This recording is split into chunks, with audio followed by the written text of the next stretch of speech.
गुना में एक दिल दहला देने वाला हादसा हुआ है और गुना से ही जुड़ी ये बड़ी खबर है, जहां गुना बस हादसे में बड़ी कार्यवाही की गई है। कलेक्टर तरुण राठी और एसपी विजय कुमार खत्री को हटा दिया गया है।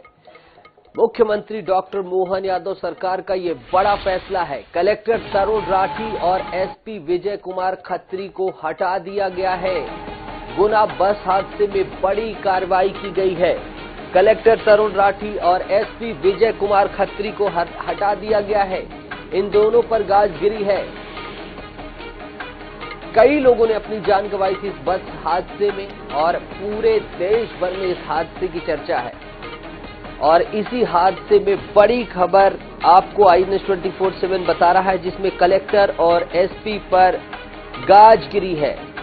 आरटीओ, सीएमओ भी सस्पेंड हुए हैं। बस में आग से 13 लोग जिंदा जले थे और डीएनए टेस्ट से अब उनकी पहचान की जाएगी। गुना बस हादसे में मध्य प्रदेश सरकार ने बड़ी कार्रवाई की है। गुना कलेक्टर तरुण राठी और एसपी विजय कुमार खत्री के साथ ही परिवहन आयुक्त संजय कुमार झा को हटा दिया गया है। आरटीओ रवि बरेलिया को सस्पेंड कर दिया गया है। फायर ब्रिगेड देर से पहुंचने के कारण सीएमओ यानी कि chief municipal officer BD Katrolia को भी सस्पेंड कर दिया गया है। कलेक्टर का अतिरिक्त प्रभार जिला पंचायत सीईओ प्रथम कौशिक को सौंप दिया गया है। तो गुना हादसे में ये सभी अपडेट्स हम बता रहे हैं आपको। दर्दनाक हादसा हुआ था। लोक निर्माण विभाग के प्रमुख सचिव सुखवीर सिंह से परिवहन विभाग के सचिव का अतिरिक्त प्रभार वापस ले लिया गया है। अब अपर मुख्य सचिव गृह विभाग राजेश राजौरा अपर मुख्य सचिव परिवहन विभाग का अतिरिक्त प्रभार संभालेंगे। मध्य प्रदेश के गुना में बुधवार को डंपर से टक्कर के बाद यात्री बस में आग लगी थी और 13 लोग जिंदा जल गए थे। 11 शव बस के अंदर ही, जबकि 2 गेट के पास मिले हैं। शवों की हालत ऐसी है कि मृतकों की पहचान देखकर कर पाना मुश्किल ही है। 16 लोग झुलस गए हैं। उन्हें जिला अस्पताल में भर्ती कराया गया है और बस में करीब 30 सवारियां थी, ऐसी जानकारी है। अनुराग हमारे सहयोगी जुड़ गए हैं। अनुराग, कलेक्टर, एसपी, आरटीओ, सीएमओ सब पर गाज गिरी है। क्यों गिरी है ये गाज? देखिए, निश्चित रूप से पूरी तरह से लापरवाही थी।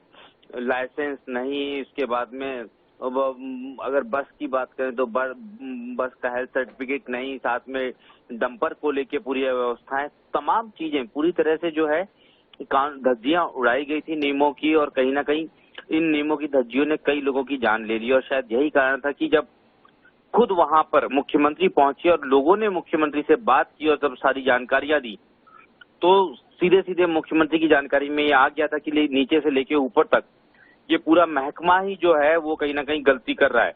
और उसी के बाद एक एक करके कई सारी कार्रवाइयां हुई। सबसे पहले गुना आरटीओ को हटाया गया और गुना आरटीओ के बाद में गुना कलेक्टर को हटा दिया गया। गुना के जिला पंचायत प्रथम कौशिक को गुना कलेक्टर का अतिरिक्त प्रभार दिया है। मुख्यमंत्री ने इसके साथ ही कई सारी कार्रवाई करके एक बड़ा संदेश दिया है, क्योंकि उन्होंने ऐसा नहीं किया कि छोटे स्तर के अधिकारियों को हटाया हो। उन्होंने परिवहन आयुक्त संजय झा को हटा दिया है। यहाँ तक कि जो एसीएस हैं, पीएस हैं परिवहन विभाग के सुखबीर सिंह, उनकी भी छुट्टी कर दी गई है और एसीएस राजेश राजौरा का इसका प्रभाव दिया गया है। तो निश्चित रूप से कहीं ना कहीं एक बड़ा एक्शन जो जरूरी था, संदेश देने के लिए कि इस तरह की लापरवाही आगे बर्दाश्त नहीं की जाएगी। और ये ठीक है अनुराग, एक और जान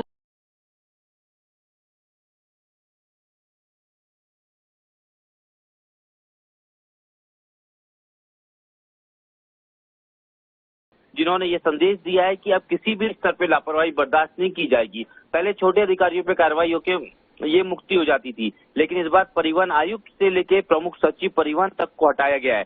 तो निश्चित रूप से एक बड़ा एक्शन है और बहुत जरूरी एक्शन था पूरे प्रदेश की ब्यूरोक्रेसी के लिए कि इस तरह की लापरवाही, लोगों की जान के साथ खिलवाड़ आगे से ना हो। बिल्कुल अनुराग, आपने सही कहा। हमारे सहयोगी विनोद कुशवाहा भी गुना से जुड़ गए हैं। Vinod, collector, SP, RTO, CMO सब पर गाजगिरी है। एफआईआर में भी क्या इसी तरह की पुख्ता कार्रवाई नजर आ रही है? क्या जवाबदेही तय की गई है? बस मालिक के ऊपर प्रभावी धाराएं लगाई गई हैं?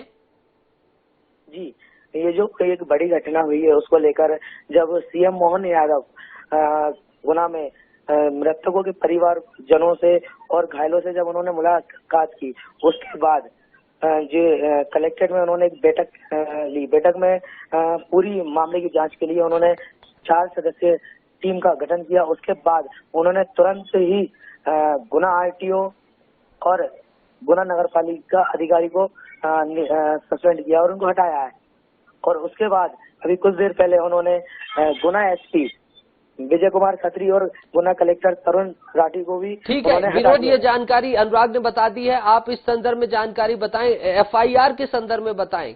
एफआईआर में किन्हें दोषी बनाया गया है, क्या क्या उसमें मेंशन किया गया है? एफआईआर के संदर्भ में जो बस मालिक है भानु शिकरवार, उसके ऊपर मामला दर्ज किया था। और अभी हाल ही में सूचना है कि पूरा फोर्स जो बस मालिक है उसके जहाँ पर बसें रखी होती हैं वहाँ पर अभी गया है और बसों को जो भी जिनका परमिट नहीं है उनको जब्त कर रहा है, जब्त की जा रही है। विनोद, एक चीज और जानना चाहेंगे, जाहिर सी बात है ये जो जान गई इनकी क्षतिपूर्ति तो कभी नहीं हो सकती, लेकिन क्या प्रशासन ने फौरी तौर पर कोई परिवारों को आर्थिक सहायता उपलब्ध कराई है? जी, इस मामले में जो कलेक्टर ने जब जानकारी दी थी कि मुख्यमंत्री द्वारा 4-4 लाख रुपए मृतकों को और जो घायल है उनको 50-50 हजार रुपए आर्थिक सहायता देने की जो घोषणा की, उसके बाद कलेक्टर ने अभी जो घायल है उनका अच्छे से इलाज कराने के लिए बोला है। और उन्होंने कहा कि अगर जरूरत लगी तो उनको बाहर भी रेफर कर दिया जाएगा।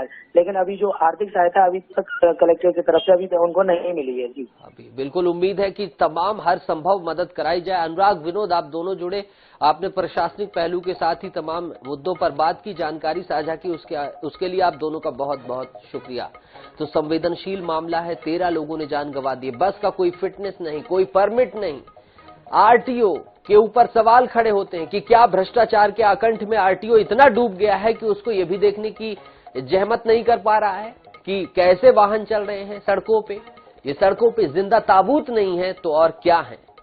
सवाल काफी हैं, देखना है कि इनका जवाब कब तक मिलेगा।